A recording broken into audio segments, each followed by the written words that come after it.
नमस्कार मित्रांनो, बघा टीईटी पेपर 2 ला आलेला प्रश्न आहे बघा. प्रश्न वाचूया आधी. 88 सेंटीमीटर परिघ असणाऱ्या वर्तुळातील कोणतेही 4 बिंदू परस्परांशी जोडून तयार झालेल्या चौरसाकृतीची बाजू किती सेमी असेल? म्हणजे काय, एक वर्तुळ आहे, 88 सेंटीमीटरचा परिघ आहे, त्याच्यामध्ये एक चौरस काढायचा आहे आणि त्या चौरसाची आपल्याला बाजू विचारली. पहिल्यांदा काय करावं लागेल मित्रांनो, बघा 88 सेमीचा काय परिघ असणार वर्तुळ आहे.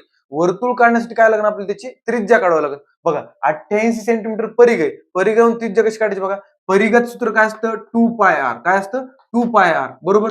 परिघ किती दिला त्याने आपल्याला, 88 सेंटीमीटर. याच्यावरून आपण वर्तुळाची त्रिज्या काढू शकतो. बघा त्रिज्या कशी काढायची, 2 गुणिले पायची किंमत 22/7 आणि ही r ला r. बघा 22 एक 22, 22 चौक 88, बे एक बे, बे दुनी 4. आता खाली 7 गुणा भागाकार आहेत, इकडे जाऊन गुणाकार, 7 दुनी 14. म्हणजे आपली त्रिज्या किती आली मित्रांनो, 14 सेंटीमीटर. आपण याच्यावरून वर्तुळ काढू शकतो. बघा वर्तुळ काढलं आपण, बरोबर.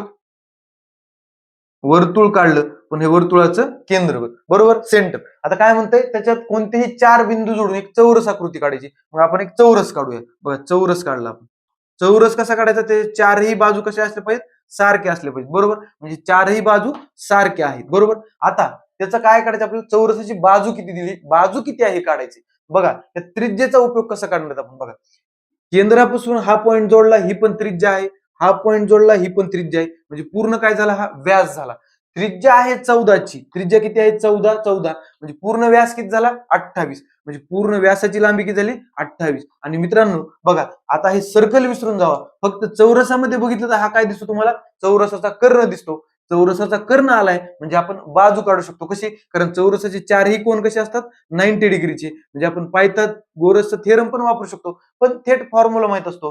चौरसाचा कर्ण बरोबर काय असतं, बाजू गुणिले √2. बाजू गुणिले √2. बघा चौरसाचा कर्ण बरोबर काय असतं, बाजू गुणिले √2. बरोबर. बघा कर्ण किती आहे आपला, 28 आहे. चला 28 ठेवा इथं. बाजू काढायची आहे आपल्याला आणि हे √2 गुणाकारात √2 जशी तशी. बघा बाजू काढायचे, √2 इकडे ट्रान्सफर करू. चला बाजू बरोबर 28/√2. आता √2 ने आपल्याला डिवाइड करता येतं का, नाही.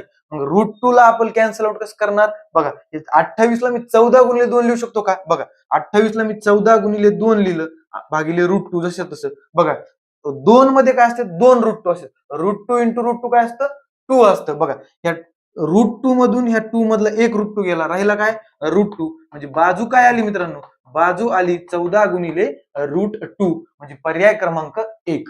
धन्यवाद.